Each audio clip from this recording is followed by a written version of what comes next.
in. What's going on, everybody? It's Dukes and Bell. It's our Behind the Curtain show we do every day before we go on live at 2 o'clock, discussing some of the things we'll get to, some we won't, as we kind of throw some things around and give you a behind the look at what goes on. We are headed to Flowery Branch tomorrow. Today, we are up at Kennesaw, Twin Peaks. Matter of fact, Kennesaw State, they're doing pretty good. We got the coach on today. Is that right? Got Coach Jerry Mack joining us today at 2:20 to talk about the success they're having, their first place Conference USA, and having a great season so far. You know what's crazy? Just real quick side note, like Kennesaw State can be really good. It's not like they don't have a great recruiting base here. They're recruiting the same base that Georgia, Alabama, Auburn is.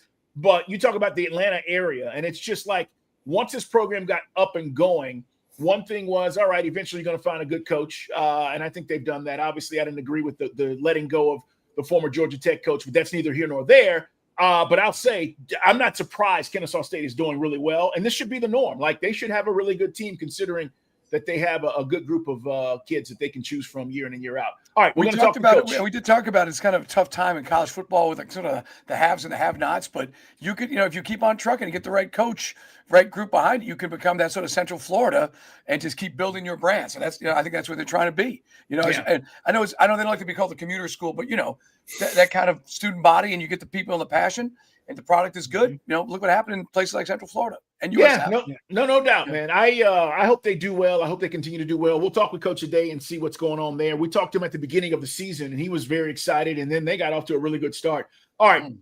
Outside of that, we are focused and still focused on how to get our Falcons right and how to fix them. One of the things Mike and I were talking about was, the communication inside the building. And guys, I don't know who Rock confides in. I have no idea. My guess is, just me, he probably goes outside of the building with all the coaches he's coached with over the years. I don't know if there's somebody in the building he turns to get that information or that confidence of, hey, I'm making the right decisions or I'm doing the right things here, because I think coaches do that. But Mike, it brings up another conversation about, Coach Rob will be up there tomorrow again, Flowery Branch, 2 to 6 tomorrow, today, Twin Peaks and Kennesaw. Well, what do you think? Do you think he talks to people? You think this is all instinctual? You think he's just going on his pulse and his heartbeat? I'd like to think he's talking to folks in the business. I think, a lot of these relationships, it's such a tight, close-knit fraternity. And all those same coaches out there that were lobbying for him to get this job when the coaching cycle was going down 2 years ago, maybe he reaches out. I mean, I'd like to think he could talk to one of his, if he's got mentors, we'll have mentors in our business, and say, hey, man, how should I play this? To me, right now it seems stubborn about Zac Robinson, bringing some help in. We looked at the Falcons assistant coaches. They got guys like Zampese, who's been in the league for years around college and pro. They got other assistant coaches. He does have TJ Yates, but we're like, okay, don't you need maybe to get another set of eyes on our offense? If we go up to, New England and lay another big egg, and you can't get this running game on track against the best run defense, then I think, then maybe the call comes from Arthur Blank, because if I'm Raheem, I'm leaving no stone unturned, because I'm not going to get 3 years crack at making the playoffs. I think he's gone if we don't make the playoffs this year. So I'm wondering, guys, where is his sense of urgency when everybody outside the building, guys like Kurt Warner and you name it, Orlovsky and everybody sees it, but apparently ROC. Day, what do you think, man? I think he has to, Carl. I think this team in general has to get as many professional eyes, voices. I shouldn't say as many, but they need eyes and voices outside the organization. At the end of the day, it's a business. And if our company that ran our radio station wanted to figure out why certain things weren't going right, they would bring in a consultant, right? A radio consultant. Right. And here's what we maybe should tweak. And it's no different with this team. Your offense is stagnant. It's not growing the way we thought. It's not explosive the way we thought it was going to be. You need to bring in someone who can sit down, do one-on-one with Zac Robinson and say, hey, here's some things that you can try to adjust. I keep hearing people say it's a copycat league. hey, you guys have the personnel to do exactly what they're doing over there. Let's try this with your offense. And as for Raheem, same thing, no difference. Like, yes, get on the phone with, I don't know, call Steve Spurrier, call whoever, call but Big Tuna, call someone and just say, hey, what are you seeing with my team? Where can I go in direction with my team to help us get on track? There's nothing wrong with it. You cannot, to your point, like I said, you can't be stubborn about this. This is your second chance and you want to get it right. It's no different when I joined Sports Radio 92.9 The Game. Coming from music format, I've been in music format 20 plus years in radio.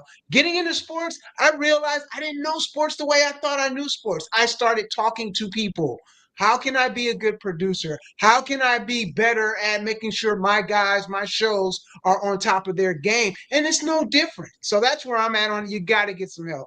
That's a passionate take right there, Day. Let me tell you something real quick about these. No, it's great because I don't disagree. And your personal take on that hits home because that relates to a lot of people. I think people who don't talk to people in their business don't ultimately achieve what they need to achieve. Nobody knows it all. Nobody is, coming into this thing and all knowing. I'll say this though about these radio consultants since you brought it up. Companies used to bring in these guys just to say they would bring in somebody. And a lot of times these guys wouldn't know what the hell they were talking about. They want you to change all this stuff and none of it would work, but the company would go, we brought in a consultant. You guys need to listen to him. Look, we're trying to help you. So it's kind of funny you said that. Some of the greatest eye-rolling moments of my radio career, Carl, those are the consultants. Guys, if we could just maybe work the call letters in a little bit more. Use the call letters some more. Anyway, that's just one off the top of my head. But again, to Day-Day's point, there are resources in the fraternity of coaching where some guys, again, unless there's a level of ego and hubris, like you think your shit doesn't stink and you're too blind to see the problems everyone else is seeing, which I think does creep into this organization, at least the way it's been run the last 2 years. All right, real quick. We got to move on. We got some other stuff to get to. Hawks played last night. We'll talk about that on the show and extensively, but we do have a question or two that we'll throw around. Guys, last night, Dodgers win. Freddie Freeman was Freddie Freeman. I tried to stay up, brother. I tried. It's tough. 18 innings. It was incredible. If you've seen the highlights, if you haven't, go back, check it out. Many of you did not stay up either. Here's what I'm saying. Letting Freddie Freeman walk is the biggest mistake the Braves have ever made. Ever. And you now are on the brink of seeing Freddie put on another ring and potentially be another World Series MVP. On top of that, you decided to not sign Dansby. Dansby goes to Chicago. Chicago sucked, guys, a few years ago. They were in the playoffs this year, and they have a really good team moving forward. Culture matters. Those guys in the clubhouse matter. Mike, I don't think we were talented enough to do anything this year. Obviously, even if we were, we got injured. But the Braves have to go all in to prove to the fan base that they're willing to do whatever it takes to compete against that kind of team. Those guys aren't going anywhere. Shohei's locked up. Freddie's locked up. Mookie's locked up. That team is going to be in front of us for the next few years, for the foreseeable future. Mike, are they going to do everything possible? The answer is no. Right now, guys, if you look at the payroll, the salaries, and again, it was a brilliant idea. You got young stars, lock them up, and now you're ahead of the market on what you're paying. A guy like, Acuna would fetch, if he stays healthy, $350 million or more.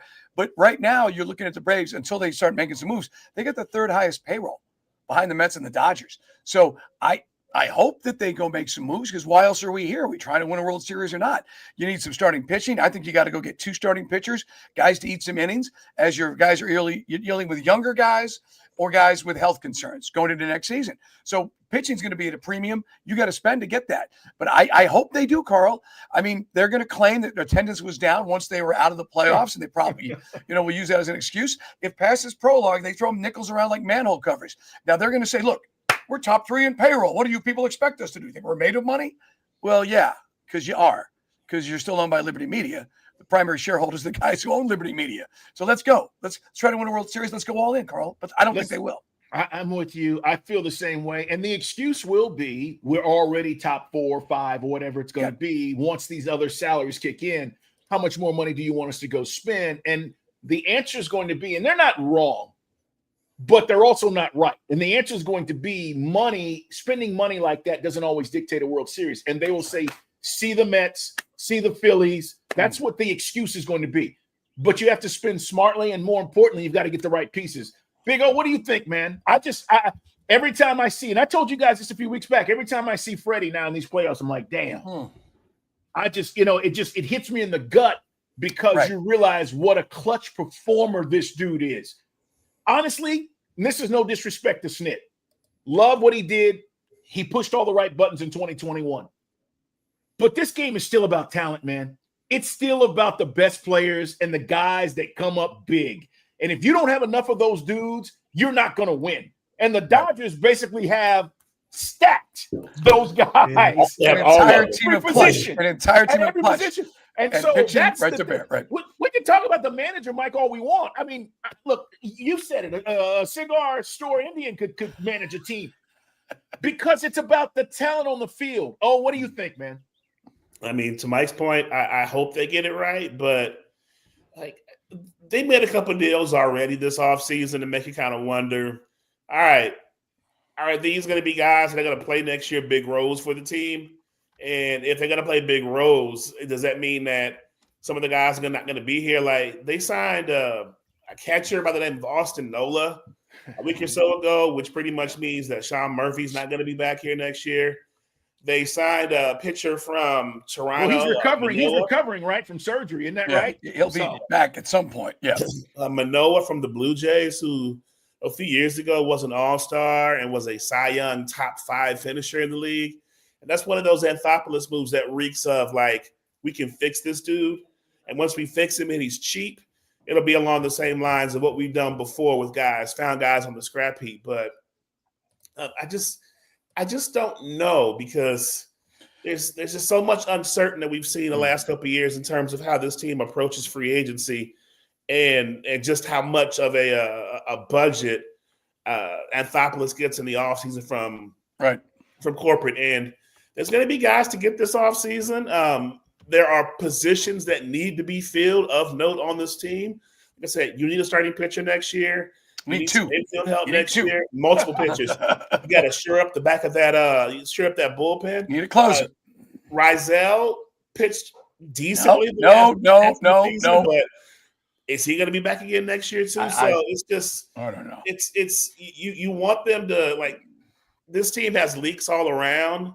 It's a leaky roof, and instead of you trying to get a new roof put on the whole house, what you're doing instead is just finding the damp spots and just attacking those. Like, oh, we'll put a bucket down here, or we'll put some tape on this and try to cover this up until and hopefully this will do the job that we needed to do. So it's just there's so much uncertainty just what goes on with this team in the offseason. Yeah, the right sell thing, Mike. I hear you, but again, you know what they're going to say. He had a really good. The last quarter of the season, last 3 months, he was one of the best closers in the league. Cheaper to keep her. I mean, that's how I feel about that. All right, man. We got to talk about the Hawks. Today, we are at Twin Peaks, 2:00, Kennesaw location, guys. Kennesaw State's playing tonight. They got another big game. They are going to potentially not only be bowl eligible, but this could be a special season the way they're playing right now. So we're going to talk to the head coach up there in the 2:00 hour. Also, we're going to get Dave Archer on today. As a matter of fact, Dave's going to join us to talk Falcons. We'll get his thoughts on the performance or the lack thereof on Sunday. And Mike, I want you to ask him about being the OC, all right? I want you to take that task. I'm not going to go there. We had a listener yesterday suggest maybe Archer should be the OC. He is intimately familiar with our talent and our issues. And, I mean, I'd be all for it. But, of course, that's going to make Arch very embarrassed and mad. So I will tread lightly on that one. But, look, first things first, you got to fix this thing. And, things that aren't working. And, for the first time, we mentioned this yesterday in the show, in addition to the offense being terrible, they had a major problem, a major gap in the defense, and they didn't address it. And a lot of listeners yesterday on Twitter were saying to us, I don't like Coach calling out J.D. Bertrand, saying that he had a bad day. Well, why don't you get him out of there and help him? Because he was in there the entire game. Oren had, I think it was like 68 of 69. And also 12 special team snaps he played yesterday or Sunday too. So if you got a guy who's getting exploited or getting exposed, get him out of there. And so we'll ask Arch about that. Ask Arch about, what the hell was Kirk Cousins watching or on game film or prep? Because Coach also said he thought that Kirk Cousins had a good week of preparation. Well, he was not on the same page, Carl, not even the same phone book as some of these guys. No, he was crap. There were some clips I sent y'all yesterday of JT Bertrand, and it was hilarious because we had a couple minutes ago where Day-Day's screen kind of froze. And that's exactly what it looked like when JD was on the field and they called Hut. He would just be standing there for a moment. And for a guy who's not built on athleticism and size, you can't afford to not be moving or looking for the ball when the ball is snapped. Like, JD can't stand there for a second and a half and wait for the play to develop. Because at that point, that play's already passed him by. He'd just be frozen, and then you see the ball snap, and then you see him react like a second and a half maybe after everyone else on defense reacted. Yeah. And we'll ask Rob about that, Mike. That's interesting. I mean, about him calling him out and saying he didn't play well. But, look, I'd rather him be honest about that than try to front and say, oh, no, I thought he played well. I mean, we all know he didn't. We went back and watched the tape, and he did some good things we saw. Yeah, that's correct. We got to mention the Hawks as well. Yes. What do you guys think about Quinn Snyder and the Hawks and what's going on, man? They lost last night.